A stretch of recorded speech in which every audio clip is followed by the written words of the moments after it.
Boa noite a todos e todas. É uma alegria estar participando desse fórum. E eu queria parabenizar a igreja por esse espaço, né? A gente estava falando ainda há pouco com uma pessoa, acredito que aqui da igreja, da importância das igrejas abrirem espaços para essas discussões, né? Eu ficava pensando, se cada igreja nessa cidade, no nosso país, pudesse ter esses espaços de discussão, de debate, eu acho que o povo de Deus faria muito mais barulho nessa terra, né? Faria muito mais diferença. Infelizmente, a nossa representação evangélica no Congresso não é a que nós gostaríamos. E aí a gente precisa de gente como vocês que estão aqui para ocupar esses espaços e para também falar, né, e trazer uma mensagem que seja, de fato, a vontade de Deus, que seja, de fato, aquilo que Deus quer para a vida das crianças, adolescentes e jovens, enfim, para todas as pessoas. Eu queria falar para vocês, esse é um tema que dá muito assunto, né? E eu falava para o pastor Benjamin assim, olha, eu gostaria de falar sobre um tema que está bombando agora aí na mídia, e já há alguns meses, uma luta muito grande do movimento social, que é a redução da maioridade penal. E falar sobre um outro assunto que também é muito grave, muito sério, que é o extermínio da juventude negra e pobre. Isso tem tudo a ver com adolescente e crianças vulneráveis. E o pastor falou, mas você vai também acabar falando sobre a questão aí de abuso e exploração sexual. A gente vai ter momento, eu acho que, para fazer essa conversa. Mas eu trouxe algumas informações para começar o nosso debate, o nosso diálogo. Primeiro, dizer para vocês, eu não sou nenhuma especialista no tema, eu sou uma militante. Então, o que a gente vai falar é o que a gente discute, o que a gente vive nas comunidades. E tenho certeza que vocês também. Então, a gente vai ter, acho que, um papo muito, muito interessante. Então, eu vou pedir para o pessoal colocar, porque eu tenho uma... Eu vou pedir para passar acho que são os 3 primeiros. Essa é a causa da visão mundial. E aí eu começo essa pergunta, né? Violência contra crianças, adolescentes e jovens. O que a igreja tem a ver com isso? O que vocês acham? Tem a ver? Tudo, né? A gente tem se preocupado com isso? De forma geral? O que vocês acham? Temos? Pouco, né? Mais ou menos. Parece que isso está longe, nossas crianças estão mais protegidas. Enfim, a gente vai poder discutir e ver bastante coisa sobre isso. Aí eu queria que vocês passassem os primeiros mais rápido. Pode passar, porque esse vai ser sobre abuso e exploração. E eu queria já começar os meus 15 minutos. Aí, pode parar aí. Eu queria que a gente começasse a pensar por que a gente diz não para a redução à maioridade penal. Porque tem gente que diz sim. Muita gente está dizendo sim. E, infelizmente, gente dentro das igrejas estão dizendo sim. Vocês acreditam?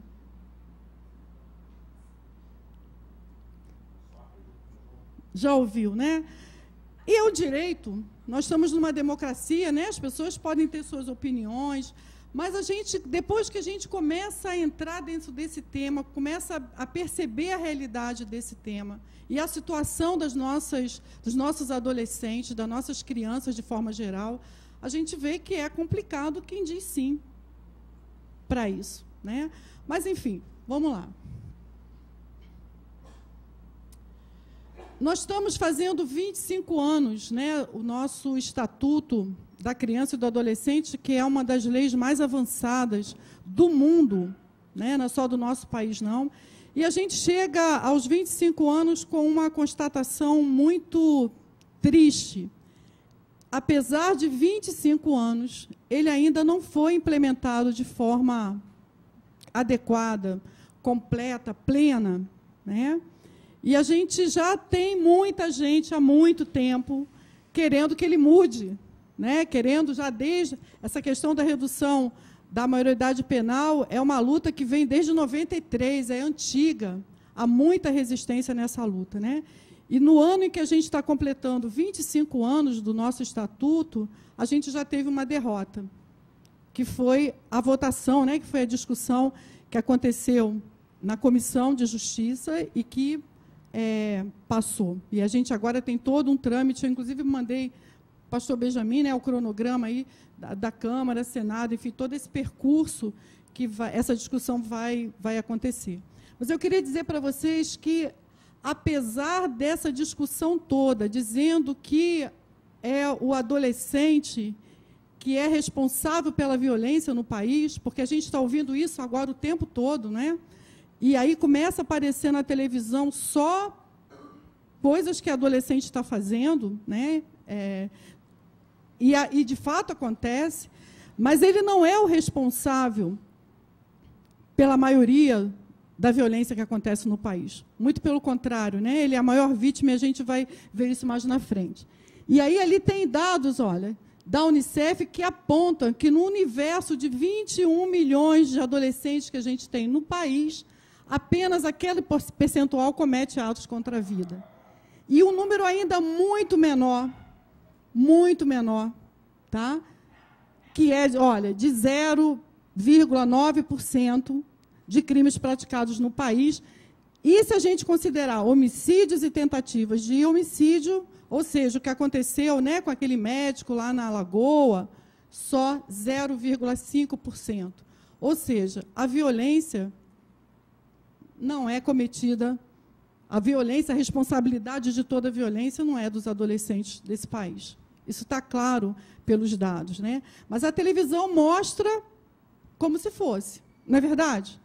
O que a gente viu de reportagem sobre aquela situação, que foi lamentável, extremamente triste, não tenha dúvida disso, né? A gente não quer que ninguém sofra violência, nem adolescente, nem jovem seja morto, mas também ninguém da nossa sociedade merece isso, né? Mas culpabilizar apenas um grupo, aí fica realmente muito complicado. E a gente vai ver que esse grupo, na verdade, é o que é mais vítima de toda essa nossa omissão. Eu queria passar aí, então. Tem 18 razões, eu não vou falar as 18 aqui, porque são muitas, né? Mas eu fiz uma seleção de algumas que eu acho que são bem interessantes e que vai esquentar aqui o nosso debate. E aí a gente começa a falar para vocês o seguinte: o que mais a gente ouve é que não tem punição, né, Ronilson? Não tem, o ECA não pune. Vocês já ouviram isso? As crianças podem fazer o que quiser, que não vão ser punidas. Vocês já ouviram isso? Quantas pessoas acreditam que de fato é assim? Ninguém aqui, né? Porque, na verdade, é um equívoco muito grande. Eu acho que há, inclusive, uma má-fé dessas pessoas que falam isso, porque a lei é muito clara, o estatuto é muito claro. Há 6 medidas socioeducativas.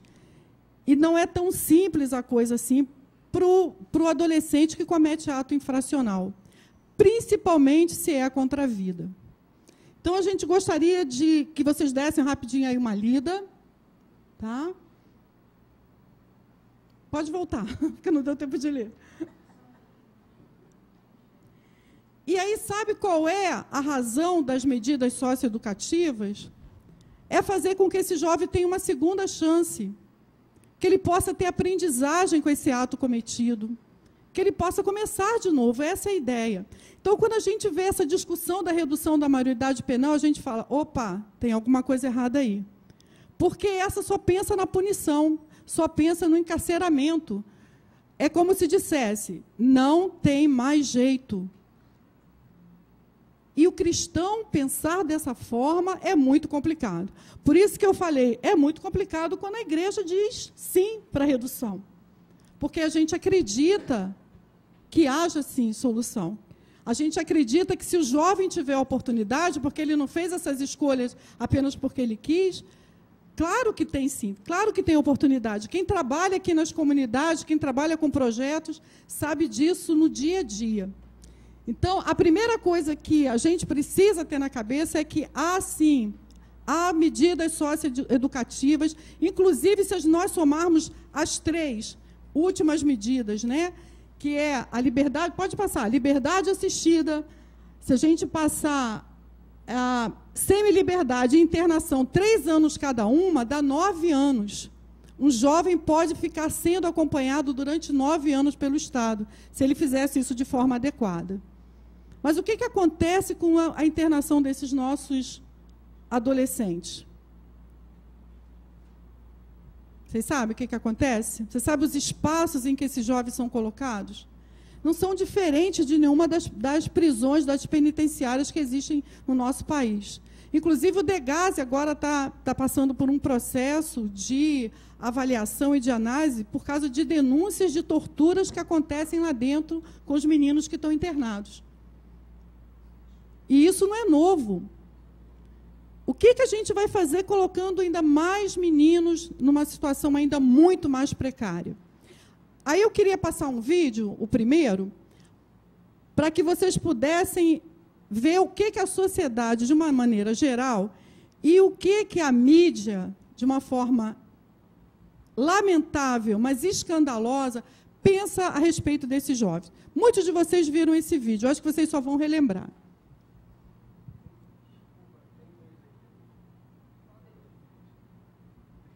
É o primeiro, isso, é aquele do bandido, isso.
Vocês tinham visto esse em horário nobre? Circulou o tempo todo, né? O pessoal estava dizendo que ela ficou um tempo de férias, afastada, né? Porque teve uma repercussão muito séria. Mas é isso que pensa muita gente. E esse é o tipo de mensagem que passa. A violência, a culpa é dos adolescentes, é dos jovens. E aí vamos fazer justiça com as próprias mãos. Vocês devem ter lembrado desse episódio, né, do jovem que foi amarrado e tal ao poste, foi espancado. E aí eu queria dizer para vocês o seguinte, nem todo jovem é pensado dessa mesma forma. E essa mesma repórter, ela vai fazer um outro comentário que eu vou passar para vocês, porque isso vai servir para a nossa discussão, e aí vocês vão ver qual é a diferença. Pode passar o outro, por favor.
O menino está só crescendo, mas o menino pobre negro tem que ir para a cadeia.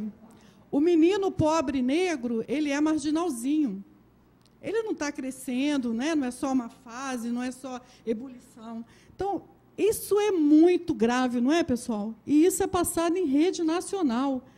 Isso é... Muita gente diz, mas é isso mesmo, muita gente aplaude.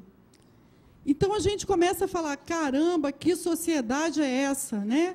Que massacra e quer ainda massacrar mais já uma população tão oprimida. Então, vamos lá. É 15 minutos, né? Só 5. Pode passar. Aí, a fase de transição, por que justifica, né? A gente já falou sobre essa questão, mas eu queria parar aqui, porque a gente só tem 5 minutos, para falar sobre a questão do genocídio da juventude. Eu acho que a gente vai ter aí tempo para fazer uma discussão bem legal, mas dizer para vocês o seguinte, a gente faz panelaço, né? A gente não, mas muita gente está fazendo, a gente faz por outras razões, a gente faz passeata pela paz no meio da rua, tranquilo, né? Faz aí um abraço em volta de não sei o quê, enfim, tanto movimento, né? E milhares, gente, de jovens estão morrendo. E a sociedade não está fazendo movimento com relação a isso. É invisível. Pode fazer, né? Pode amarrar e espancar, se matar, então, qual a diferença que faz, né? Olhem esses números. O Brasil ocupa o 2º lugar no ranking mundial de homicídios contra adolescentes, porque quem mais morre no país é de 15 a 17 anos. Negro, pobre, das periferias. Então, a gente começa a pensar o que está acontecendo, como é que a igreja não se levanta e diz, opa, o que está acontecendo? A gente está matando a nossa juventude. Vocês sabem para quem a gente perde no mundo? Nesse ranking vergonhoso, vocês sabem? Para a Nigéria, que é uma situação de guerra. A gente mata como se estivéssemos numa guerra. E estamos, mas numa guerra extremamente injusta, se é que alguma guerra é justa, né? Mas essa, porque ninguém está preocupado com isso. Mas se defende lá, né? O garotão que está, né, aí fazendo... um monte de estripulias, poxa, e as mortes que têm acontecido de forma absurda. Pessoal, se a gente não fizer nada, até 2019, sabe quantos jovens do nosso país vão morrer? 49 mil. Isso é um absurdo. Isso tem que fazer alguma diferença para a sociedade brasileira, isso tem que fazer alguma diferença para a igreja brasileira. Isso tem que se mobilizar, tem que bater muita panela, porque isso não pode continuar. Então, a gente vai dar uma parada aqui, né, porque a gente vai ter a oportunidade de voltar, mas a gente tem aí outras questões ainda para levantar.